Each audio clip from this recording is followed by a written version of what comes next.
They didn't knock down the door. They didn't yell or fight. They just smiled kindly, poured coffee into my favorite mug, and slowly made plans to erase me. My husband's funeral flowers were still alive in their vases when my children started circling, not in grief, but in strategy. They spoke of love while measuring square footage.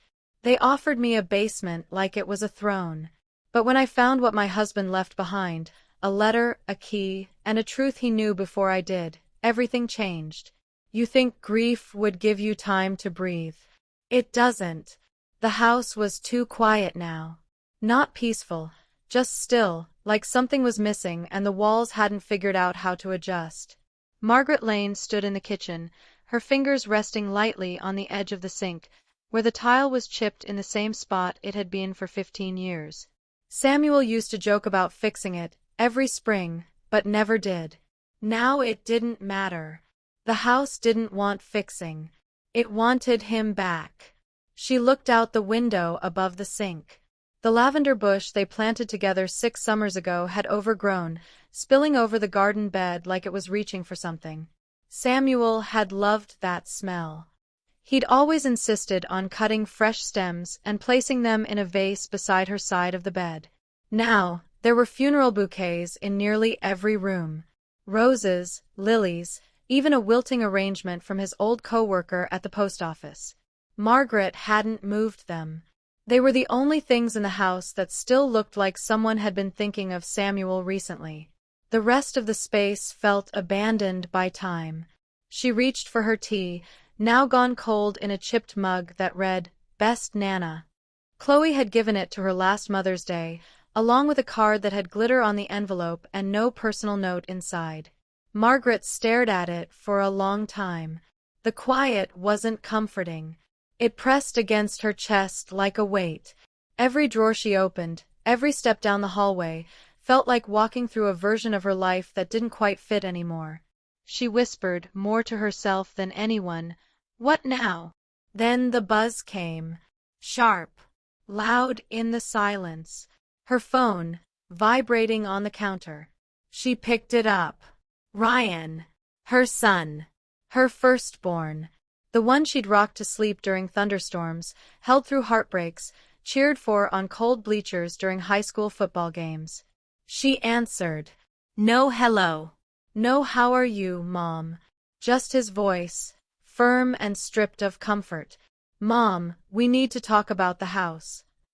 Sometimes love sounds like strategy. Margaret held the phone to her ear as Ryan's voice filled the kitchen, not soft, not grieving, just businesslike. We've been thinking about your situation, he said. That house is too big for you now. Too much to manage. You shouldn't be alone in it. He was always like this when he wanted something. Polite, but clipped. She remembered the same tone when he asked for help paying his graduate school tuition. Then again when he and Lisa needed a loan for their first home. And now here he was again. Only now it wasn't asking. It was steering. Margaret sat down slowly, her hands curled around the mug Chloe had given her.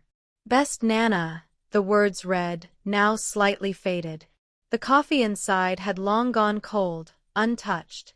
She stared at the surface as though it might offer a better answer than the one forming in her gut. Ryan continued, undeterred. It's just not sustainable. You've got the heating, the yard, the upkeep. And if something happens, you're all the way out there on your own. Emily and I talked about it. We think it's time to consider next steps. Margaret said nothing for a moment.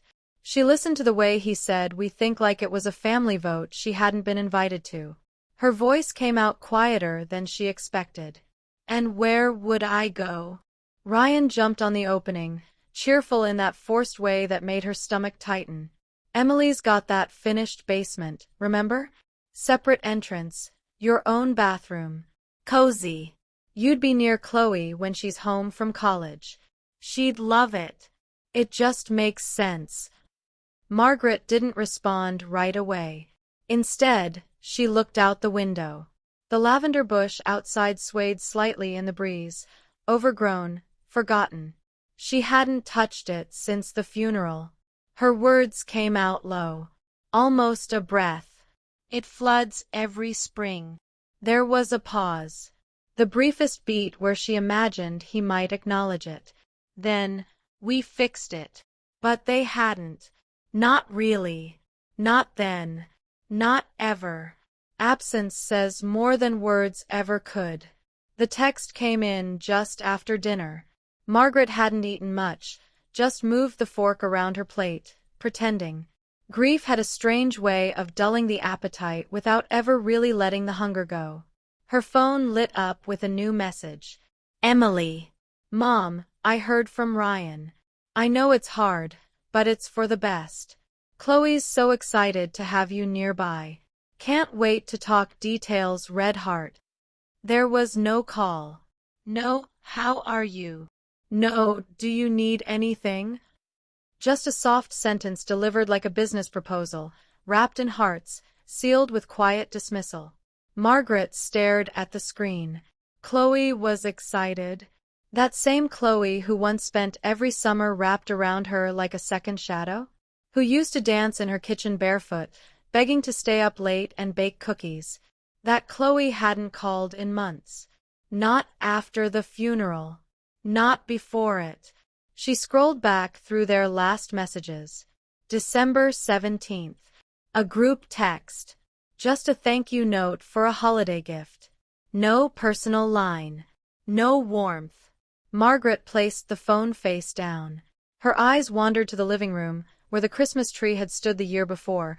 Twinkling lights, fake snow, and all the traditions she held on to because no one else cared to. She remembered that day clearly. How she had cooked everything from scratch. How the laughter floated upstairs while she ate her slice of pie alone at the kitchen table. Even then, no one had noticed she hadn't moved to the dining room. No one had asked if she wanted to join.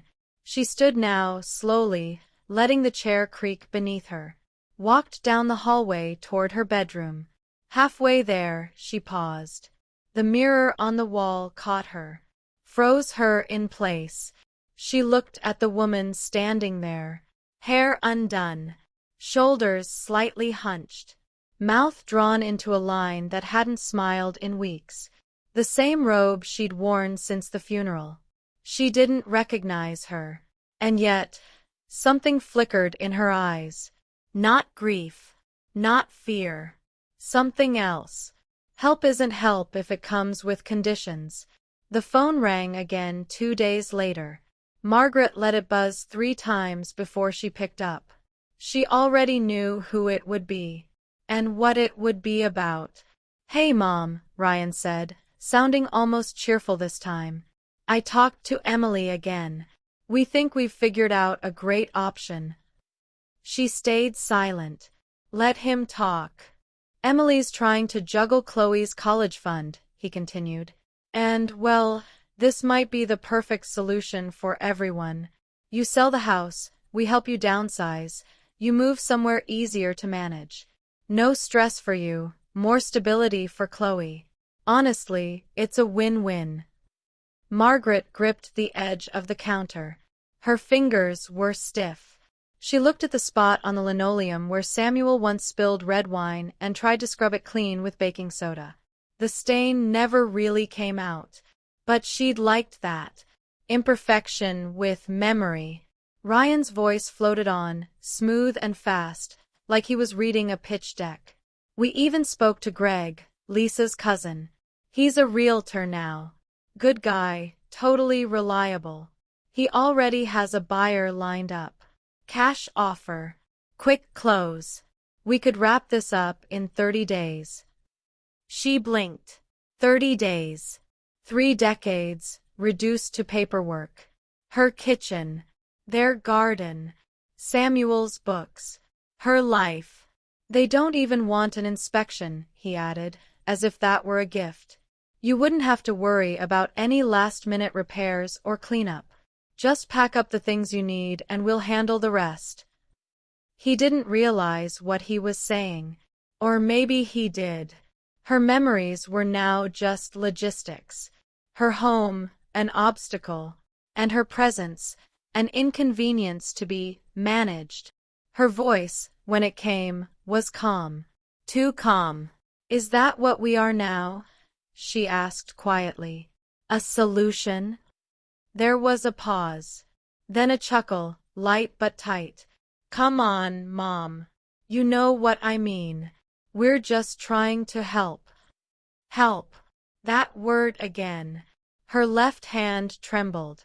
She tucked it into her robe pocket before he could hear it in her tone. Greg has a buyer, he repeated. 30 days. This could be really simple. Margaret didn't answer. She pressed the red button, ending the call.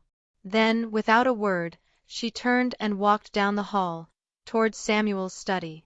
Toward the drawer he always said was full of boring paperwork.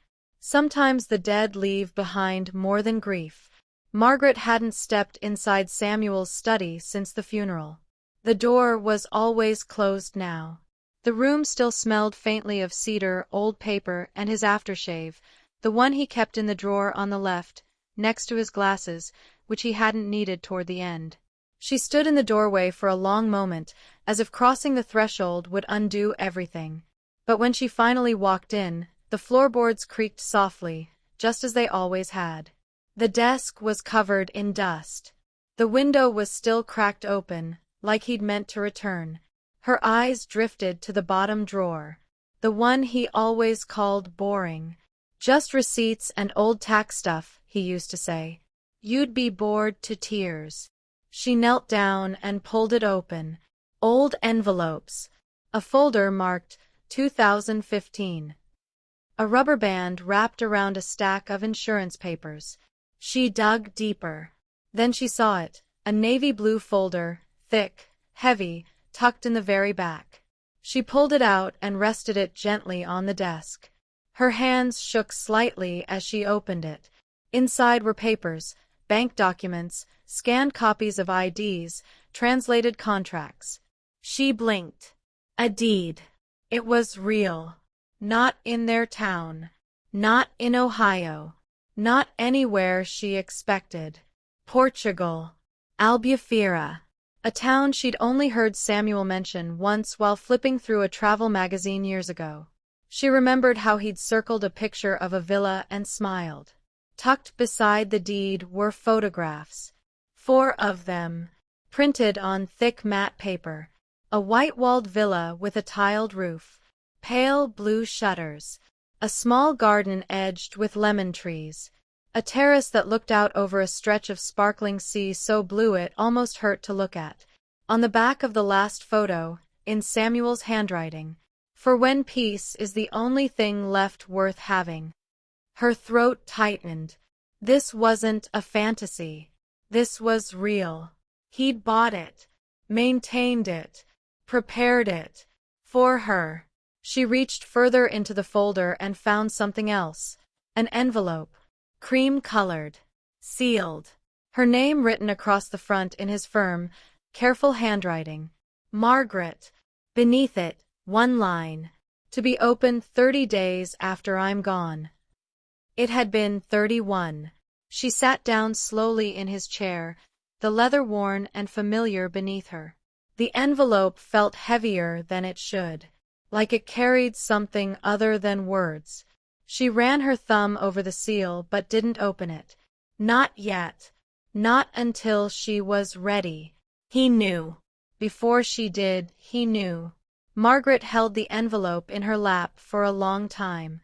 The sun had dipped lower through the office window, stretching shadows across the bookshelves, painting golden stripes on the desk they once picked out at a dusty estate sale. She could still hear Samuel's voice in the back of her mind. It's solid. Real wood. Meant to last. The seal broke with a soft tear. Inside, a single folded page, yellowed slightly, edges worn from being held before. His handwriting filled the page. Strong. Steady. My Margaret, if you're reading this, the silence I tried to spare you has already come. I wish I could be there now, holding your hand, making tea, turning off the news you always left on too loud. She smiled softly. I know our children. I love them, but I know them, and I know how quickly love can become management, how quickly care can turn into control. They will try to make you smaller, to fold you into their lives neatly, like laundry they'd rather not deal with. Don't let them. Her eyes blurred, but she didn't stop reading. Everything we built, everything we saved, it's yours. Not to protect, not to guard, to live, truly live. There's a villa in Albufeira, Portugal. You remember it, the one in the magazine. I bought it 6 months before I got sick. It's real. It's waiting for you. I also opened a savings account in your name. Quietly. Deposited what I could little by little. There's $50,000 in it now. I called it your Freedom Fund. I wanted you to have something no one could touch. Something that was only yours. Go to the house. Smell the sea. Sit under the lemon trees. Watch the sunset alone if you want. Or with someone new. You've given your life to everyone else. Now, I need you to give something to yourself. Choose you. I'll be with you there, even if you can't see me. I promise. Always. Samuel. The paper fell into her lap as her shoulders began to shake. Not from grief, not quite. Something different. Lighter. She stood, walked to the kitchen, and opened her laptop. Hands still trembling, she logged into her bank account using the credentials Samuel had once insisted she memorize. There it was. $50,000. Labeled, ML. Private account. Real. Every word of it. Just like the deed to the villa. And the house in Portugal? It was hers alone. Margaret looked out the window, past the wild lavender and into the fading light. And for the first time in weeks, she smiled. Real strength doesn't shout. It signs papers. The office smelled of old paper, polished wood, and quiet confidence. Margaret sat in a high-backed chair across from Cora Bennett, the attorney Samuel had used for decades. Cora looked just as she remembered, tall, calm, and sharp-eyed, with a silver streak cutting through her dark hair like lightning frozen in place. She wore no perfume, no jewelry, just a simple navy suit and a steady gaze. Samuel was meticulous, Cora said, unfolding the file across her desk. He left very little to question. Margaret nodded, the letter still folded neatly inside her purse. Cora walked her through it piece by piece. The house in Ohio was under a revocable trust in Margaret's name alone. The investments, too. The Portuguese villa, fully paid, legally transferred, no joint ownership or hidden liens. Margaret listened without interrupting, fingers folded in her lap. Her heart beat quietly but firmly. And the children? She asked, already knowing the answer. Cora didn't hesitate. Not named as beneficiaries. The only item set aside for them is the life insurance policy. A long silence filled the room. Then Margaret spoke, softly but without doubt. Can I move into the Portugal house immediately? Cora smiled gently. Tomorrow, if you wish. Samuel hired a local property manager years ago. They've kept it in excellent condition. The utilities are active. Everything's ready. Margaret closed her eyes briefly. It was all real. No tricks. No strings. No one hovering above her, calculating cost and convenience. Cora slid the trust documents forward. When you're ready, just sign here. This isn't a burden, Margaret. This is your future. Margaret picked up the pen. She didn't tremble this time. When she returned home, she walked straight into her bedroom. Opened the closet slowly. There, tucked near the back, still wrapped in dry cleaner's plastic, hung the red dress. The one Samuel had always loved. The one she hadn't worn in years. She laid it on the bed, smoothing the fabric gently. Tomorrow she would wear it. You can't pack memories into moving boxes, but people will try. The moving truck pulled into the driveway at exactly 7 a.m. The engine rumbled low as two men stepped out, already gloved, already lifting. Margaret stood by the window upstairs, dressed in the red dress. Her hair was brushed, her lipstick fresh. She looked like a woman ready to be seen again. Ryan's car screeched in behind the truck. He stepped out in a yellow suit, the same one Lisa had chosen for serious conversations. He clutched a thick manila folder in one hand and looked confused, then irritated, as he scanned the activity. By the time she opened the front door, he was already marching up the steps. "Mom!" he snapped, brushing past her without waiting. "What is going on?" Margaret stood still in the hallway, calm as a tide just before it turns. Movers walked around her, carrying boxes she had packed the night before, her books, her photographs, her life. Neatly labeled. "No apologies. You didn't even tell me you were meeting with anyone," Ryan said, spinning to face her. "I didn't need permission," she replied, voice even. He gestured wildly. "You're making a mistake. You're acting emotional." She raised an eyebrow. "Am I?" Before he could respond, her phone buzzed in her hand. She didn't hesitate. She tapped the speaker button. Emily's voice exploded into the hallway. "Mom, what are you doing? There's a piano being delivered here. Letting go isn't weakness. It's power." Margaret didn't flinch at Emily's voice blaring through the speaker. Ryan paced in the hallway like a man losing a deal he thought was already done. Emily continued, frantic. "That old piano just showed up at my door. I didn't ask for it." Margaret brought the phone closer to her lips. "You begged for it when you were 8, she said, her voice steady. "Said you'd be a famous composer. Remember?" Emily paused, only long enough to say, "I don't want it anymore." Margaret smiled faintly. "Neither do I." She ended the call. "No goodbye." Ryan stepped forward, folder still in hand. "Mom, you're being dramatic." "No," she replied. "I'm being deliberate." The hallway behind her was nearly empty now. Just a few more boxes to go. The kitchen light clicked off as one of the movers passed through, careful not to disturb the last few photo frames left on the counter. Ryan looked around, unsure of what to grab onto, emotionally or physically. "You don't have to do this," he said, but there was less confidence now. She stepped toward the door and opened it wide. Morning light spilled in, bright and clean. "I already have." And with that, she closed the door behind her. Not softly, not angrily, just firmly. For the last time. 12 hours later, Margaret sat in seat 12A of a transatlantic flight bound for Portugal. The captain's voice echoed over the speakers. She didn't hear it. She was staring out the window, past the wing, past the clouds, toward something new. She didn't look back. Not even once. Some places don't need words. They just let you breathe again. The plane touched down just after sunrise. The light outside was different here. Softer, warmer, like it had taken its time arriving. Margaret stepped off the plane with nothing but a carry-on and the folder Samuel had left her. No souvenirs from Ohio.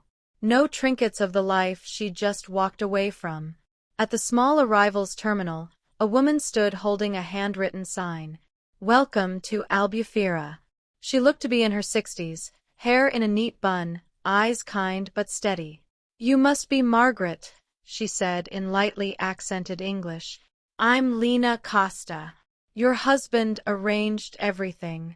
He was very specific. I feel like I've known you for years." Margaret didn't reply right away. Her throat was tight. Lena gently took her bag and gestured toward the car. "Come. The house is ready." They drove through winding streets lined with whitewashed buildings, balconies spilling with bougainvillea, and small shops just beginning to open for the day. The town was quiet, alive in a peaceful way. As they turned a corner, the sea came into view, a slice of shimmering blue between the hills. When they pulled up to the villa, Margaret nearly gasped. It was exactly as in the photos. The pale blue shutters, the curved tile roof, the lemon trees lining the path to the front door. A brass key sat waiting in Lena's palm. "He left it for you." Inside, the house smelled like sunlight and stone. Clay tile floors, arched windows, a kitchen with hanging copper pans and open shelves.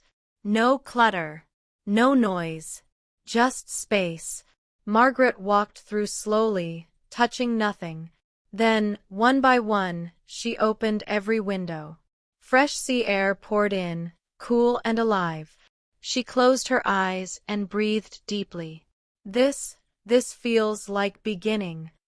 That night, with a soft lamp glowing beside her and the sea murmuring just beyond the terrace, she opened a leather-bound journal she found on the bedroom shelf. And she wrote her first sentence. "Who was I before I gave everything away?" Sometimes love circles back, but only when it's ready. The sun had just begun to dip behind the hills, casting golden light across the terrace. Margaret sat with a cup of warm tea, her bare feet tucked beneath her, the sea wind tugging gently at the edges of her shawl. She had just started to write again when her phone rang. She nearly didn't answer. The number wasn't saved. But something inside her whispered, "Pick up." She did. "Grandma." The voice was soft, shaky. "Chloe." Margaret sat up straighter, heart skipping. There was a pause. Then, "Thank God. I've been trying to reach you for days. She broke off, took a breath. "I just found out. Mom told me about the house. About everything. But she never told me it was you. The tuition. The account. That you were the one helping me all this time." Margaret stayed quiet. Let her speak. "I thought it was Dad's savings," Chloe whispered. "Mom said it was taken care of. I feel so ashamed." "You have nothing to be ashamed of," Margaret said gently. "You've always deserved more than they gave you." "I didn't call. I should have called. After Grandpa. After the funeral. I believed them when they said you needed space. That you were fragile." Margaret looked out toward the lemon trees swaying in the evening breeze. "I was grieving, Chloe. Not broken." Silence filled the line again. Then Chloe's voice returned, this time steadier, but full of something else. "Hope. Can I come see you?" Margaret blinked. "What?" "Spring break is in 3 weeks. I was supposed to go to Cancun with friends, but I don't want to anymore. I want to see you. I want to know you. Really know you." Truth is stronger than any bloodline. 3 weeks later, Margaret stood at the arrivals gate of the Faro airport, heart pounding like she hadn't felt in years. She wore a soft linen blouse and a coral scarf Samuel once bought on a whim, claiming it matched her spirit. It felt right today. The sliding doors opened, and for a moment, everyone looked the same. Tired travelers, sunburned tourists, families towing suitcases. Then she saw her. Chloe. Hair in a messy bun. No makeup. No designer bag. No air of performance. Just jeans, sneakers, and eyes full of searching. When those eyes found her, Chloe didn't walk. She ran. The hug was instant. Fierce. No hesitation, no awkward pause, no polite pat on the back. Margaret felt her granddaughter's arms around her, tight, trembling, and something inside her, something hollowed by months of silence, finally filled. "You look amazing," Chloe whispered, stepping back. "Like, radiant. Did you cut your hair?" "Just a trim," Margaret smiled. Lena insisted. As they drove toward the villa, Chloe pressed her face to the window like a child, pointing at every stretch of coastline, every flowered hill, every whitewashed house. "This is where Grandpa wanted to bring you. she asked, eyes wide. Margaret nodded. He said it was for when no one needed anything from us anymore.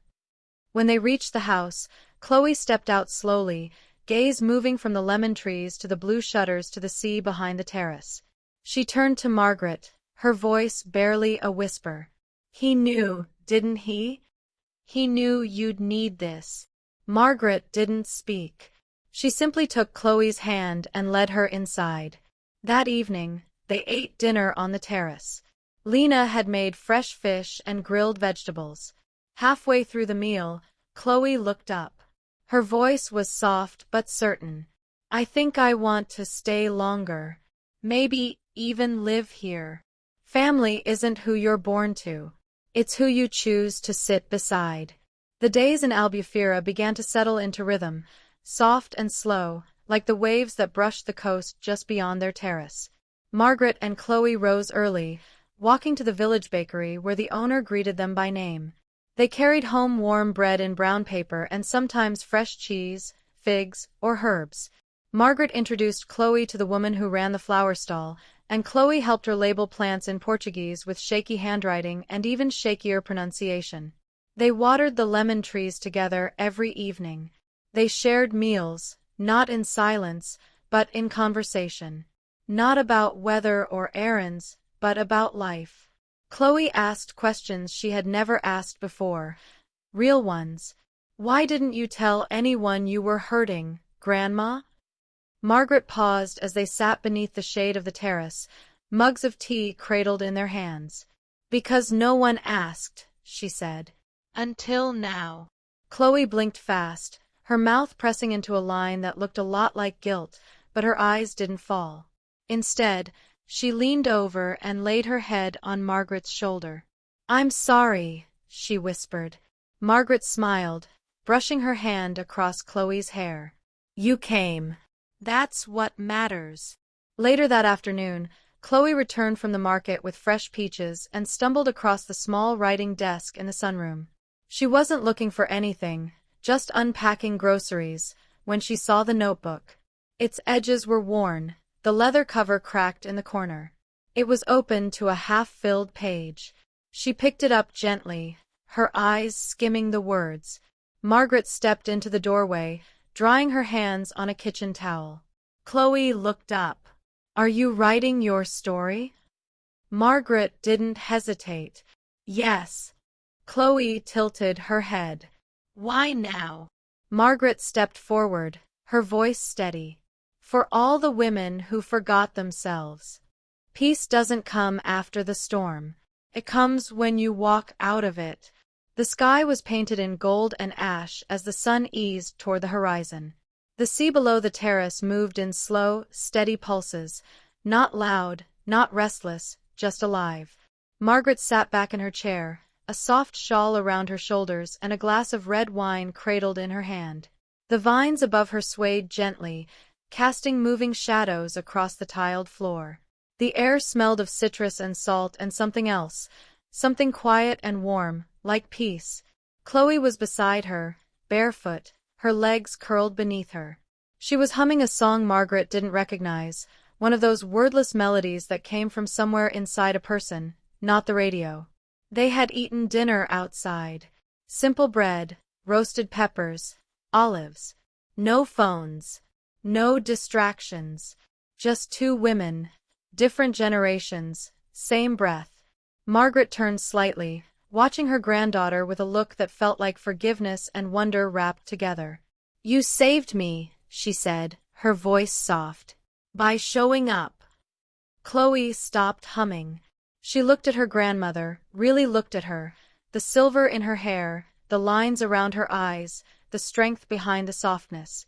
She reached over and took Margaret's hand. No, she said. You saved me. By staying. Neither of them spoke for a while after that. The silence didn't feel empty. Margaret took another sip of wine and let her gaze drift back out to the sea. For the first time in a long, long while, she wasn't holding anything back. Not words. Not pain. Not space for herself. The woman who had once sat in a dark kitchen, holding a cold mug and wondering where she would go, was gone. In her place sat a woman who had chosen herself, not out of bitterness, not as a rebellion, but as an act of quiet, beautiful truth. She didn't miss her old life. She didn't even mourn what didn't come with her. She was here now, present, whole. And when the last light dipped into the ocean and the stars took its place, Margaret closed her eyes and smiled. Not because everything was perfect, but because she was finally, deeply, gloriously free.